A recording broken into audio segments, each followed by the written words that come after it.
Assalamualaikum warahmatullahi wabarakatuh. Waalaikumsalam. Waalaikumsalam warahmatullahi wabarakatuh. Apa kabar semuanya? Baik ya? Alhamdulillah baik. Alhamdulillah baik. Baik. Baik, Bu. Baik, sebelum memulai pembelajaran, kita berdoa dulu. Siapa yang biasanya memimpin doa? Berdasarkan keyakinan masing-masing, berdoa mulai. Berdoa. Nah, terima kasih. Semoga dengan doa ini kita bisa belajar dengan lancar dan bermanfaat. Kemudian saya coba lihat presensi kalian hari ini ya, yang hadir siapa saja. Ya, kelihatannya semuanya sudah hadir semua. Jangan lupa nanti mengisi Google Form untuk kehadiran ya. Nah, hari ini kita akan melanjutkan materi yang kemarin. Kita hari ini akan belajar tentang klasifikasi materi. Sudah terlihat belum? Sudah. Bu. Oke, sudah terlihat. Nah, kali ini kita akan belajar unsur, senyawa, dan campuran, di mana unsur dan senyawa campuran itu merupakan klasifikasi materi.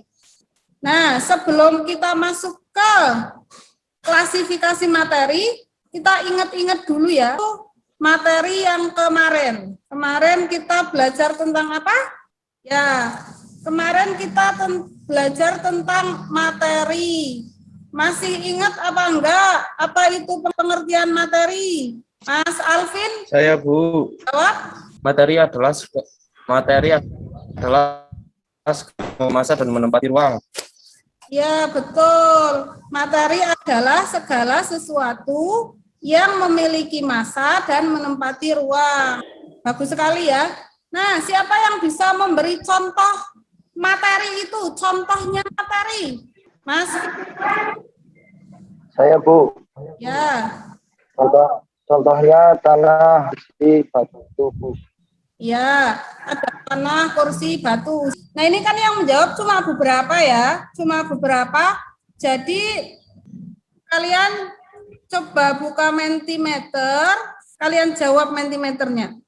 Nah, nanti Bu Alfi cuma pengen tahu sebenarnya berapa sih masih ingat tentang materi. Jangan-jangan yang ingat materi cuma yang bisa jawab toh. Terlihat belum? Belum ya, lagi proses. Oh, pinter. Benar, jawabannya ada. Materi adalah segala sesuatu yang memiliki massa dan ruang ya. Benar, berarti masih banyak yang ingat ya. Walaupun tadi sekilas saya menyebutkannya, walaupun ada dua ini yang masih menjawab segala sesuatu yang memiliki massa. Jadi diingat syarat materi itu ada dua, harus memiliki massa dan memiliki ruang. Nah, sekarang kita akan melanjutkan pelajaran materi tadi, yaitu klasifikasi materi. Nah, materi ini dibagi menjadi dua, yaitu zat tunggal dan campuran. Kemudian campur zat tunggalnya ini juga dibagi dua, yaitu unsur, senyawa. Kemudian campurannya dibagi dua, ada campuran homogen dan campuran heterogen. Nah, nanti kita di LKPD mau membahas nih, apa itu unsur, apa itu senyawa, apa itu campuran. Nah, ini kompetensi dasar melandasi pembelajaran kita hari ini.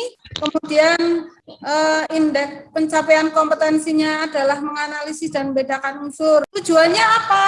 Tujuannya agar peserta didik dapat menganalisis, menentukan, membedakan unsur, senyawa, dan campuran dalam kehidupan sehari-hari dengan kritis, kreatif, bertanggung jawab, tenggang rasa, dan dengan model pembelajaran PBL yang tepat. Selain itu, dengan kita mempelajari materi ini, kita menjadi tahu ini unsur, senyawa, dan campuran yang ada di alam yang banyak sekali.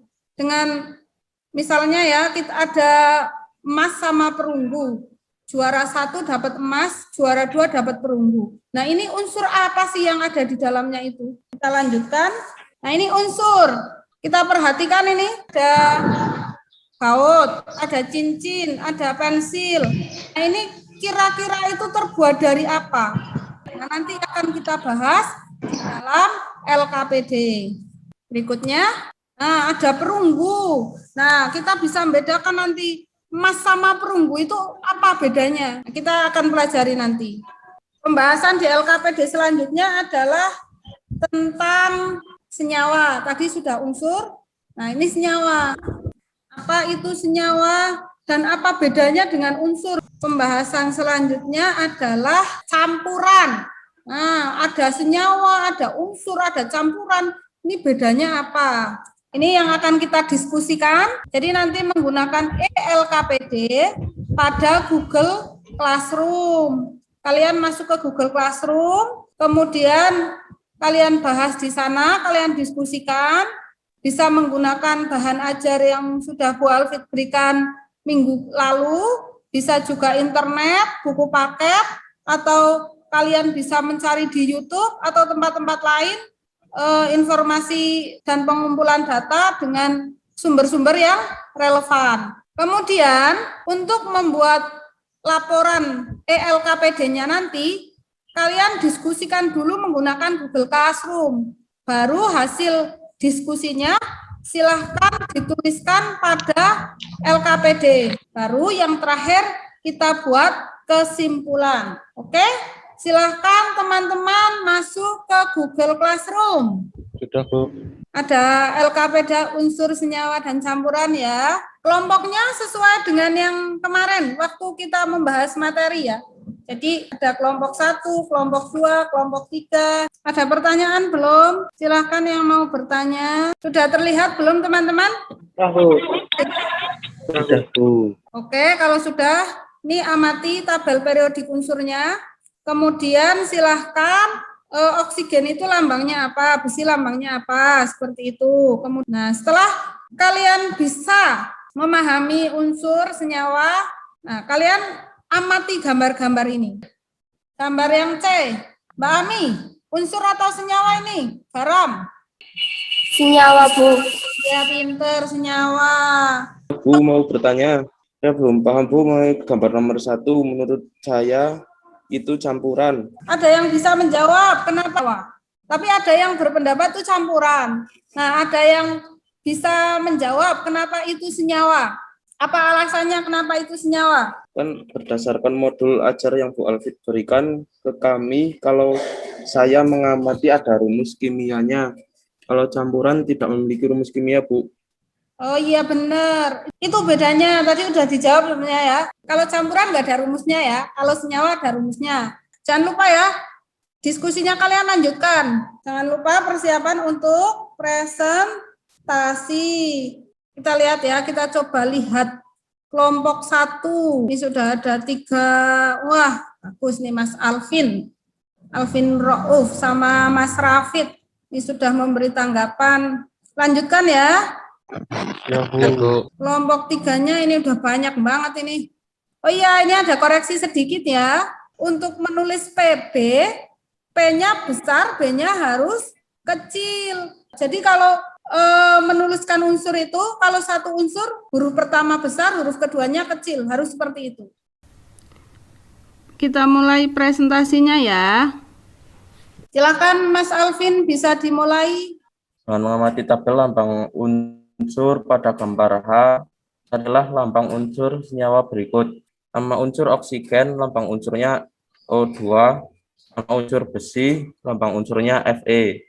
Nomor 2, lambang unsur Ca, nama unsur kalsium. Kemudian yang nomor 3, nama lambang unsur H, nama unsur hidrogen.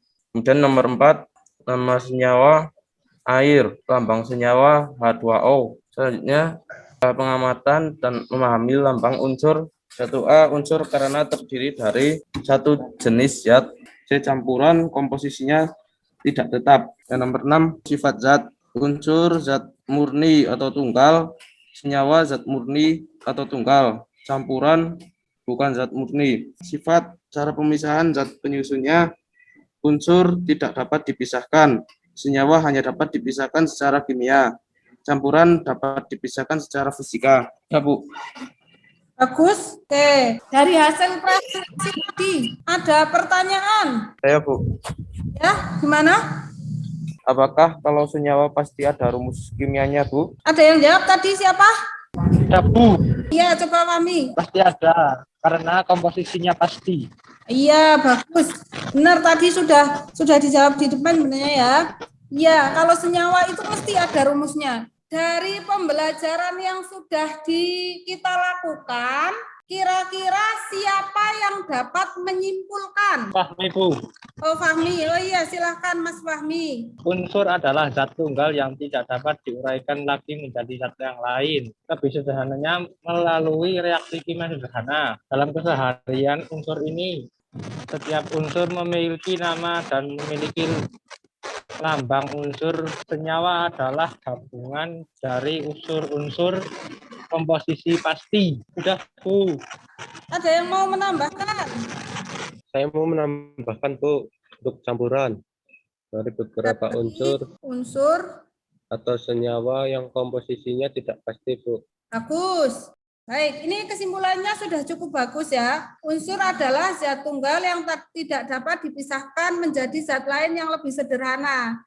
Contohnya tadi disebutkan ada Fe, jadi hanya sejenis-sejenis. Tapi kalau senyawa itu gabungan dari beberapa unsur. Contoh air gitu ya tadi. Air itu rumusnya tadi dituliskan H2O. Jadi bisa dilihat di sini. Hanya ada dua unsur yaitu H dan O, seperti itu. Nah, kemudian campuran. Campuran itu gabungan dari beberapa unsur atau senyawa yang komposisinya tidak pasti. Tadi sudah dicontohkan ya waktu kalian membahas ada air plus garam. Jadi air sama garam ini dicampur. Tapi komposisinya tidak pasti, boleh airnya 1 sendok, boleh atau airnya 1 gelas, garamnya 1 sendok. Jadi ini komposisinya itu tidak pasti. Saya membedakan unsur senyawa campuran ya, terlihat ya. Nah, kemudian saya juga mengambil kesimpulan dari hasil presentasi kalian. Nah, ini perbedaan sifat-sifat unsur senyawa dan campuran. Kemudian ada yang ditanyakan? Cukup? Ya cukup Bu. Semua ya? Bisa ya membedakan unsur senyawa campuran? Bisa? Siap Bu. Nah, berikutnya kalian silahkan buka Google Form. Kemudian di sana kalian kerjakan soal-soal yang sudah saya berikan. Saya kasih waktu 5 menit. Udah ada yang mengerjakan. Terima kasih. Ada Mas Alvin, ada Mas Fikhan, ada Mas Ahmad Khairul Rafid. Oke, nanti saya cek satu-satu karena ini waktunya sudah habis. Ada yang ditanyakan? Siap sudah. Oh ya, yang lain ya dikerjakan ya. Ya Bu. Coba saya lihat punya Mas Alvin. Bagus. Jawabannya juga sudah bagus. Jawabannya tepat ya. Nah, silakan yang belum mengerjakan, saya tunggu nanti hari ini harus dikerjakan ya. Terima kasih untuk pembelajaran hari ini. Minggu depan kita akan belajar perubahan materi. Jadi dalam materi itu ada 2 perubahan, yaitu perubahan fisika dan perubahan kimia. Kalau tidak ada yang ditanyakan, kita akhiri dengan doa. Silakan tadi Mas Adi untuk memimpin doa penutup lagi. Berdasarkan keyakinan masing-masing, berdoa mulai. Berdoa selesai. Terima kasih. Mudah-mudahan minggu depan semakin bagus di perubahan kimia. Saya akhiri. Wassalamualaikum warahmatullahi wabarakatuh. Waalaikumsalam warahmatullahi wabarakatuh.